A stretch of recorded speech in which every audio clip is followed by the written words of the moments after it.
السلام عليكم ورحمة الله وبركاته. الحمد لله والصلاة والسلام على رسول الله صلى الله عليه وسلم وبعد. رب اشرح لي صدري ويسر لي أمري واحلل عقدة من لساني يفقهوا قولي وبعد. وتكفوا baada kumshukuru Allah na kuziomba ziada za khairi zimwendee mtume wetu Muhammad sallallahu alayhi wa ala alihi wa sahbihi wa sallam. Leo tutaeleza saikolojia ya mapenzi katika ndoa. Katika mambo makubwa ambayo yamefanyika katika ulimwengu huu, na ni miongoni mwa mambo ya kwanza kabisa ni jambo la ndoa, ni jambo la mapenzi baina ya mwanaume na mwanamke. Na ndo katika ibada za kwanza kabisa baba yetu Adam alayhi salam, ibada ya kwanza kabisa ibada ya ndoa, ibada ambayo zama na zama inaendelea na kufanyika. Tumesoma katika tarehe mbalimbali, na ndo shiaru salihin, alama ya watu wema. Wengi wema waliotangulia waliingia katika jambo la ndoa. Nasikia huyu nabii, huyu mke wake alikuwa huyu alikuwa huyu. Yani ni jambo ambalo la kuendelea, na baada ya kutoka katika maisha haya huko akhera pia jambo la ndoa litaendelea. Kwa hiyo ni miongoni mwa mambo makubwa sana. Mapenzi ndiyo sababu ya wewe kuwepo hapa leo. Na leo tumechagua mada hii ili isiwe mapenzi hayo ndiyo sababu ya wewe kuondoka katika maisha haya. Leo tunaenda makaburi mbalimbali, unaambiwa huyu alikunywa sumu, aliachwa na mpenzi wake, alisumbuliwa na mpenzi wake, alisalitiwa na mpenzi wake. Huyu amejinyonga kwa sababu ya mpenzi, huyu kafanya vile kwa sababu ya mapenzi, huyu amepoteza kitu fulani kwa sababu ya mapenzi. Wengi wamepoteza mambo makubwa, malengo yao kwa sababu ya mapenzi ya siku moja tu.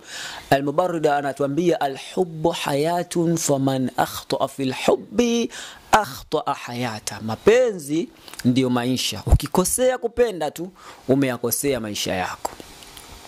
Baba yetu Adam, sababu ya kutoka peponi ni nini? Mwanamke. Nabii Suleiman alayhi salam alipokonywa ufalme wake baadhi ya kipindi fulani kwa sababu ya nini? Kwa sababu ya mwanamke. Mtu wa kwanza kuondolewa kufa, kupigana kwa ajili ya nini? Ilikuwa kwa ajili ya mapenzi. Mtu anampiga mwenzake kwa sababu ya mapenzi. Mapenzi yamefanya mambo makubwa sana ulimwenguni. Mtu anaweza akawa na mali nyingi, akawa na pesa nyingi, akafirisika, lakini watu amejiua. Lakini kwenye swala la hubi, swala la mapenzi, watu wanajiua, watu wanahatarisha maisha yao, watu wanafika katika makamu mbalimbali kwa sababu ya mapenzi. Ukikosea kupenda kidogo, umeyakosea maisha yako. Na twende kwa haraka.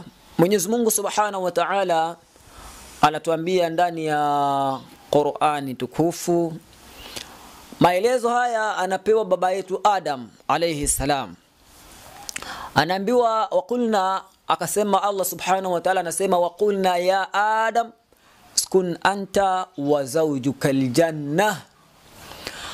Allah Subhanahu wa Ta'ala anamwambia ewe Adam, tulia na mkeo peponi. Katika tafsiri ya Ibn Kathiri aya ya 31 suratul Baqara, hii sura ya pili, iliyofasiriwa na Imamu Abu Fida Ismail Ibn Kathir na Qisasun Nabiyina Ibn Kathiri, ukurasa wa 12, aya hii inayosema waqulna ya Adam uskun anta wa zawjukal janna.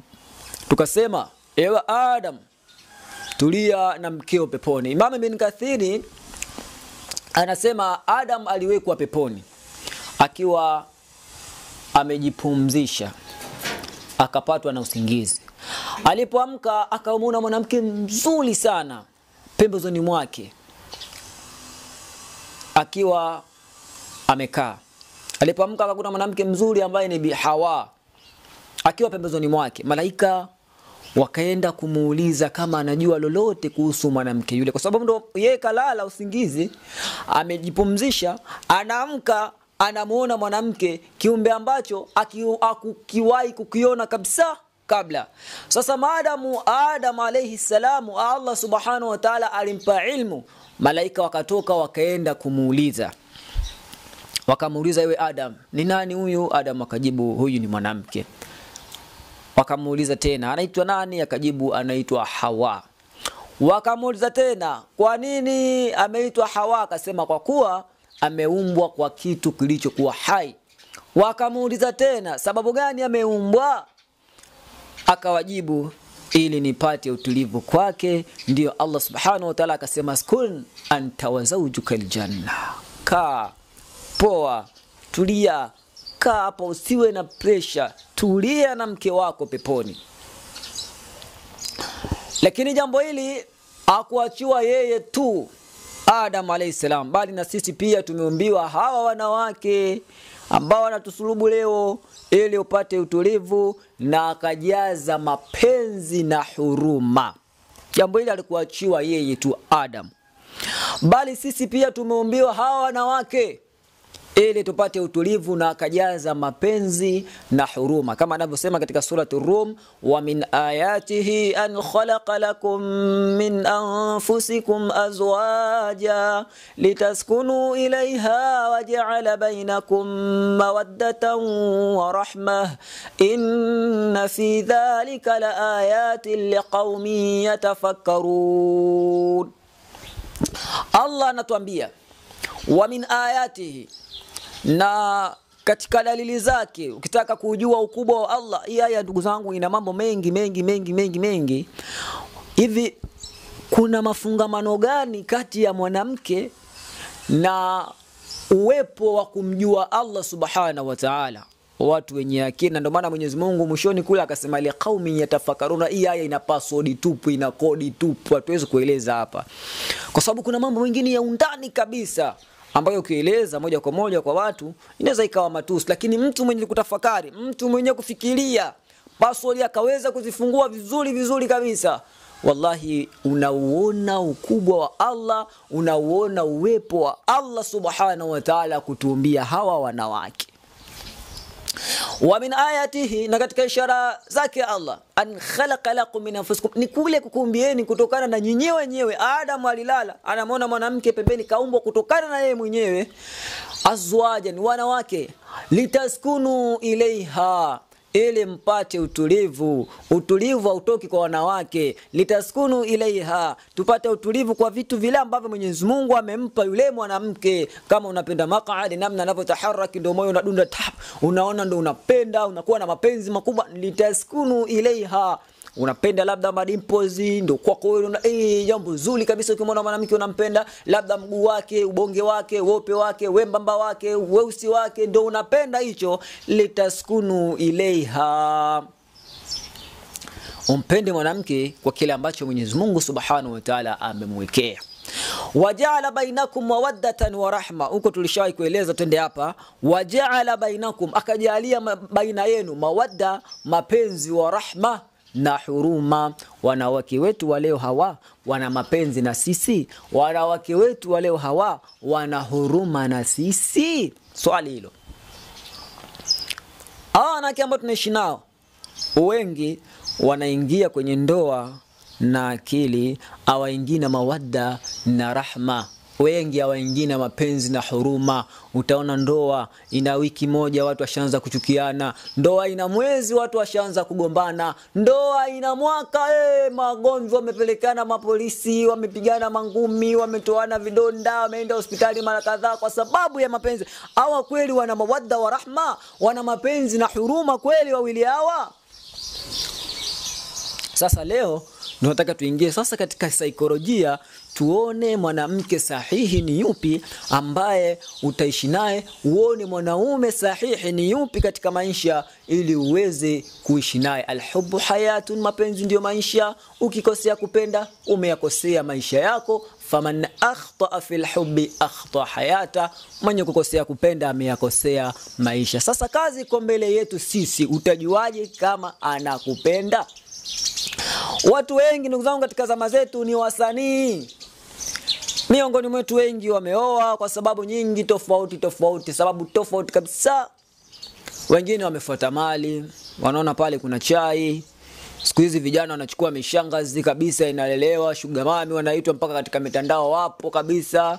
Unachukua namba ya simu, anaenda anakulelea wewe, ufanye kazi yoyote, kazi yeye, uishi na yeye tu basi. Na wanawake pia wapo ambao wanaingia katika ndoa na akili zao kwa sababu ya mali, kwa sababu ya pesa, kwa sababu ya vitu mbalimbali. wengine kufuata mali, wengine kuondoa nuksi. Mimi sijawahi kuolewa huu mwaka wa 38 huu. Sijawahi kuolewa mimi mwaka wa 29 huu. Sijawahi kuolewa mimi miaka kadhaa. Angalia ndugu zangu wanaolewa, wanaachika, wanapata mabwana wengine, lakini mimi sijawahi kuingia katika ndoa. Nikimpata mwanaume yoyote limradi tu awe anapumua tu kwa Mungu, mimi naingia kwenye ndoa. Huyu atakuwa msumbufu kwa sababu anaingia tu kwa ajili ya kuondoa nuksi. Hata kama akiachika, nishawahi kuolewa, sio shida zangu. Na wengine wanaingia kwa sababu ya kazi, labda kazini kwao wanataka vyeti vya ndoa. Kwa hiyo itabidi tu aolewe na yeyote, ili mradi kazi yake, kibarua chake kisiote nyasi, lazima amtafute mwanaume aolewe naye. Wengine majini wao ndo amewaambia wewe inabidi uolewe ili uweze kufanyaje? Umuolewe ili uweze majini hawa kukaa sawa sawa. Sasa tunaingia sasa, utajuaje mwanamke anakupenda? Haya ni mambo ambayo tunayokwenda kuieleza sasa hivi. Hizi ni saikolojia ambayo watu wenye ilmu wamekaa chini wakazipanga, wakakuletea wewe ili ujue ikiwa umeoa au unataka kuoa au una mpango wa kuoa. Ujue kabisa unapoingia katika ndoa kusoma saikolojia ya mwanamke ama kusoma saikolojia ya mchumba wako huyo ambaye anataka kukuoa. Na tutaenda kwa haraka. Jambo la kwanza, kumjua huyu niliokuwa naye sasa hivi, au mkojua huyu niliokuwa naye ana mapenzi na mimi. Kwanza atapenda muwe karibu muda wote. Yani sio jambo la kulazimisha, ni nature yake, ni jambo ambalo linatoka moyoni mwake. Yani muda wote atapenda kuwa karibu na wewe. Na ikitokea sasa umetoka uko nje ya nyumbani kwake, uko nje ya macho yake, uko kazini, uko sehemu mbalimbali, atakutumia message mbalimbali, message mzuri, kwa maana ni muda wote akili yake umeiteka, kuanzia kwenye uchumba mpaka kwenye ndoa. Ukimwona mwanamke wa aina hiyo, hiyo ndo alama ya kwanza kabisa katika saikolojia. Tunaambiwa huyo mwanamke anafaa na lazima katika ndoa yenu mtaishi vizuri kwa idhini ya Allah subhanahu wa ta'ala. Jambo la pili, atakuonea huruma. Waja'ala bainakum mawaddatan wa rahma. Rahma, huruma ndo yapa hii. Pamoja hapa kuna wanachuoni wamepita baadhi ya tafsiri na kizazi na hivyo, lakini tuchukue hii, atakuwa na huruma, atakuonea huruma likikupata jambo. Tushai kuona mtu kabanwa na mlango kidogo inatoka damu, mwanamke anaweka kidole mdomoni, anaweka kidole mdomoni, anameza damu yote, ana huruma, manake ni kosa dogo tu analia. Lakini pia jambo la tatu, atakupa siri zake za ndani na atatoa za kwako. Atakwambia historia yake utotoni ilikuwaje, anapenda nini, anachukia nini. Yani atakusimulia vitu vyake. Wewe hata kama ukamsimulia vya kwako, atoi kumwambia mtu hata kama wakati wa hasira, kwa sababu ndoa ni kama kiumbe. Kuna muda kinaumwa, kuna muda kwanza kinazaliwa, kinaishi, kinaumwa, hivyo vingine mpaka vinakufa. Lakini wakati huu sasa ndoa inaumwa, kuna magomvi, kuna vitu mbalimbali, atotoa siri zako nje. Jambo la 4, atatimiza ahadi haraka. Aidha mwanaume mkwambia nikikuoa, maadamu umesomea kitu fulani, nitafanya kwa kila hali, nitafanya njia zote ili uweze kuenda kuajiliwa sehemu fulani. Au labda amekukuta unashona, unafanya kazi, umeweza kabisa, nikikuoa tu mimi nitakununulia mashine ya kwako, nitakutengenezea kibanda cha kwako ili uwe unashona. Kwa hiyo akishakuoa mwenye mapenzi lazima atatekeleza zile ahadi haraka sana. Jambo la 5, hatokuuzi. Kuna wanawake leo ukikasirika hao ndio wanapenda burudani kabisa katika nyoyo zao. Yani akiona umekasirika inamuuma sana katika moyo wake. Lakini jambo la 6, hatakuwa na wivu sio kera juu yako, ile wivu pungu. Yani mtu ana mwanamke au mwanaume ana wivu hatari. Akisikia simu imeingia tu vibration, imeingia message, amekamata. Akiona unaenda dukani anakufuata nyuma. Mara vile ni wivu ambao unakukera, wivu unakuchukia, hata kuwa na wivu sio kera juu yako.